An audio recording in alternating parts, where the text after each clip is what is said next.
ゃあ五条くんも食べる？いいんですか？うん。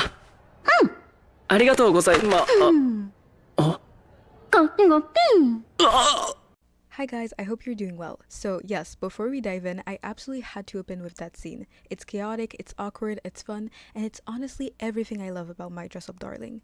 It's a series that isn't afraid to mix absurdity with comedy and deep emotional truth. And I'm so excited because season 2 is finally here and episode 1 recently dropped and I wanted to talk about it. Because the show did something super meaningful and surprisingly psychological straight at the beginning that I loved. So, to really appreciate what's going on in Season 2, we really need to go back to Season 1 and revisit the root of Gojo Wakana insecurity. Basically, when he was a child, he was really proud to love Hina dolls. It's shown very clearly at the beginning of the anime that he was completely obsessed with them and finds them beautiful.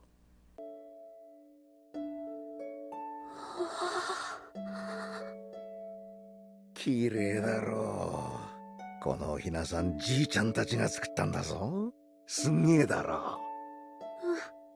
すごい綺麗。世界で一番綺麗。 And then one day, a little girl, his childhood friend, tells him, "You're so weird for liking dolls, and these are supposed to be things for girls, so why do you like that?"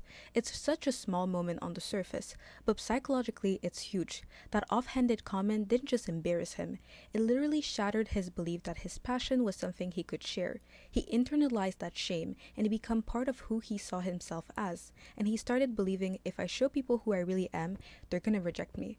So what does he do? He shuts down, he avoids friendship, he stops expressing himself, he hides both emotionally and socially, and that's why when we first meet him in Season 1, he's isolated. He wants connection, but he's afraid of what it will cost him. I have no common interests with anyone here. What's up, man? If people found out what I do, they would either laugh at me or hate me, so I stay quiet. Now, fast forward to Season 2, Episode 1, Marion invites him to a Halloween karaoke party, and he surprisingly accepts. He goes there dressed up as a full bunny to match the cosplay of Marion. But once they're there, you can immediately feel the tension. This is a classical example of social anxiety triggered by past trauma.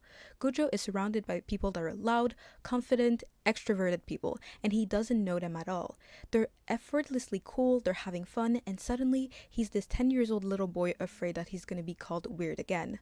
When someone casually asks, "Why do you do Marine's makeup if you're a guy?" or something related to makeup and him being a guy, that moment, everything snapped. That one question echoes the original wound.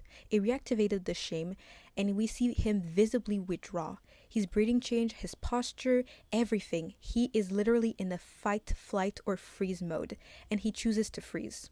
And what's heartbreaking is that Gojo is used to being ashamed of this part of himself, so he doesn't even consider defending himself, trying to speak. He just seems to freeze and not know what to do. But something completely surprising happens. Immediately, Marion's friends step up without missing a beat.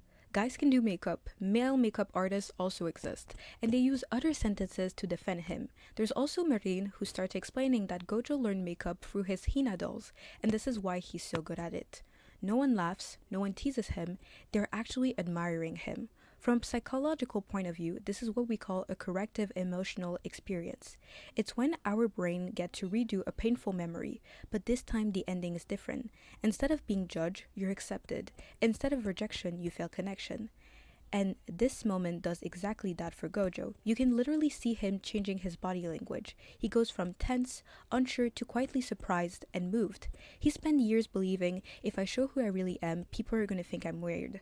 But in this moment, he starts believing, maybe I can just be myself.